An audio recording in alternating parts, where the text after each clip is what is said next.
roman dont on va parler, c'est Hope, paru en 1900 bien sûr, en 2014. Vous nous plongez ici dans le Wyoming des années 50, au cœur de Sheridan, une petite ville du Wyoming. Joseph Peterson est un adolescent tranquille de l'Amérique provinciale des années 50. Pour payer sa bicyclette neuve, il distribue des journaux et travaille le samedi chez un garagiste.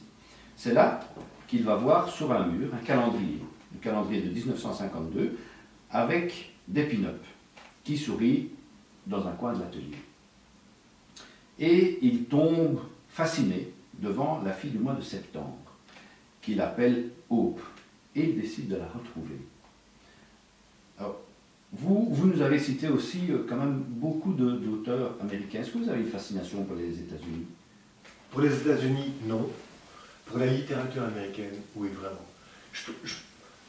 Pour parler de manière caricaturale, je dirais que l'âge d'or de la littérature, il se situe sur la deuxième moitié du 19e siècle en France. Hugo, Flaubert, Maupassant, et quelques autres, avec des satellites, hein, les frères Goncourt, Joris Carl Huysmans, Rimbaud, Baudelaire. Donc fin 19e en France, Zola, et au XXe siècle aux États-Unis. Pour moi, les États-Unis ont produit la majorité des tout grands auteurs du XXe siècle, depuis Salinger jusqu'à Jim Harrison, en passant par Truman Capote, Cormac McCarthy, et une quantité d'autres. Pour moi, les États-Unis sont vraiment le territoire littéraire par excellence de la deuxième moitié du XXe siècle. Maintenant, encore une fois, Hope, je ne sais pas ce que Hope doit aux grands auteurs américains, j'en sais rien. Voilà, mon roman a choisi le territoire du Wyoming, les années 50, donc une distance dans le temps, une distance dans l'espace, et puis cette histoire de jeune gars qui se retrouve tout à coup sidéré devant un calendrier, devant cette pin-up qui le regarde frontalement sur une page de calendrier. Voilà. C'est une histoire, c'est un roman. Je ne sais pas pourquoi, il m'est apparu que cette histoire de calendrier, où il est apparu à mon roman que c'était dans le Wyoming que ça pouvait se dérouler. Après, il y a aussi les mots. Donc, par exemple, entre le Wyoming et le Montana, il n'y a pas beaucoup de distance. Le mot Wyoming, à mon oreille, il est beaucoup plus musical, il est plus littéraire que Montana. Voilà.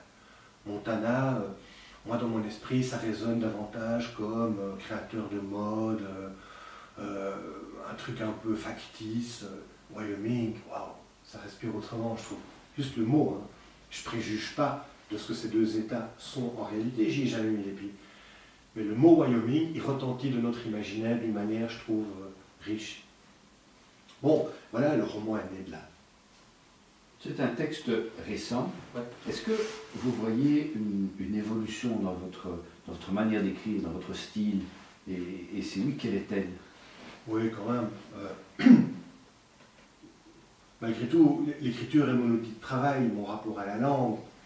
Et je pense que je le maîtrise mieux qu'il y a 20 ans, qu'il y a 15 ans. Je pense que mon écriture est devenue plus efficace, plus sobre. Oui, je vois une différence. Ouais, j'ai l'impression. Je ne suis peut-être pas mieux placé pour en parler, mais pour vous le dire en 3 mots, je pense qu'il y a clairement une différence entre les romans des débuts, les romans du milieu, les romans de la fin. Là, on verra ce que les prochains romans donneront, mais je pense quand même avoir acquis petit à petit, et heureusement, et au fil du temps, une plus grande maîtrise dans l'usage de l'écriture. Voilà, comme un menuisier acquiert avec de l'expérience une plus grande maîtrise dans l'usage de ses outils au fur et à mesure où il les utilise. Ça s'appelle l'expérience. C'est un livre qui a été édité dans une collection pour adolescents. Ouais. Est-ce que c'est différent d'écrire pour les adolescents que pour les adultes? Est-ce que c'était prévu qu'il soit publié dans une collection adolescente? C'est absolument la même chose. Voilà. Moi, j'écris de la même façon pour des adolescents ou pour des adultes. Au départ, je ne prémédite pas, d'ailleurs, j'en sais rien. Moi, j'écris un roman Au moment où le roman est écrit, je ne sais pas encore s'il va être publié par un éditeur adulte ou jeunesse, j'en sais rien.